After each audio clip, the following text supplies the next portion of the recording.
Hi,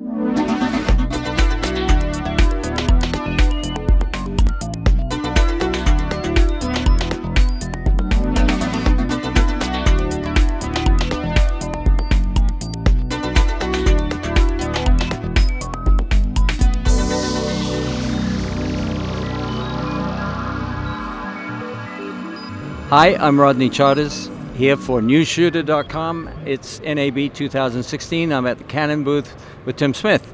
Hi. Tim, you've kept this lens under wraps. I didn't even tell you about you it, did actually. To be honest, I didn't know you'd be so excited about this. This lens has actually been really interesting since we've shown it. We certainly had a demographic in mind of doc shooters and wedding shooters and corporate people, but you shoot on a much higher level than all that, and the first person to call me when it came out was you. So we're going to rethink it. It's going to be a very popular piece. So tell me about the various factors. First off, the price is extraordinary. This is a 4K piece of glass for $5,500. That's our list price on this, with an 18 to 80 zoom. It's also, and I'm not going to allude to future product, but it's just the first one in this series.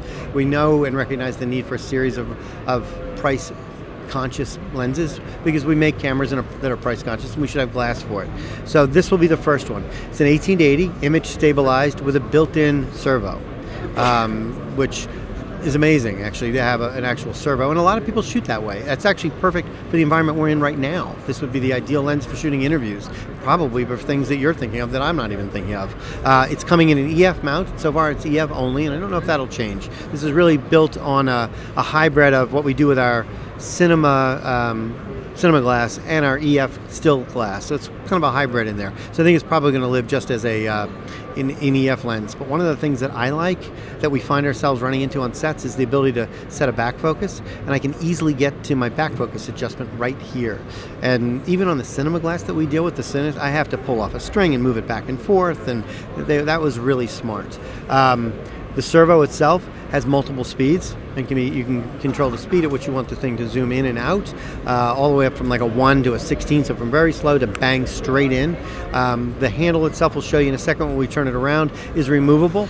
Out of the box, there's a built-in servo with a grip. With a grip that's sort of a grip, but a way to zoom depending on how you're holding it. If you're looking for a more conventional zoom configuration, you can add this grip, which will sell as an accessory. I'm sorry, I don't think we've announced a price, so I don't know, but it's a rosette system and an Allen wrench. This comes off. It will take its power from the actual lens, which is taking its power from the camera, but without that, you can still use the servo. It's already built in for that, and then but the you servo can remap it too, right? And you can map the servo to here. So this will be my zoom as well. So it's actually working now, but as I push up or push down, I'm moving my zoom. So I can zoom from here, I can zoom from the conventional grip, or I can zoom from the grip that's on the other side of that. So it's a motorized lens. Tell me about the fact that it seems to be a bit of a hybrid between the cinema department and the stills department. That's a function of price, but the nice thing is the price doesn't compromise the image quality. It's very reasonably priced, like we said, at $5,500, but it's still 4K glass.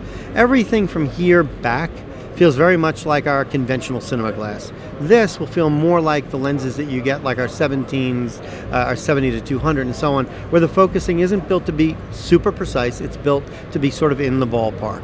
Right. So when you can go ahead, and it's gear pitched, it's an 8, it's a little bit of a difference, there's a gear pitch of 5 here and a gear pitch of 8, but you could go ahead and gear this and sort of focus by eye, but I can't really focus to the distance marks. Just don't know it. But in this camera here, the Mark II, C300, this goes into autofocus mode as well. And this will work in the autofocus mode, which is moving. So. It is. It's as soon as I was in there playing, it was refocusing. Yeah. The autofocus on this is very good. Now, autofocus for a while has not really been accepted. That's what you have your focus pullers for.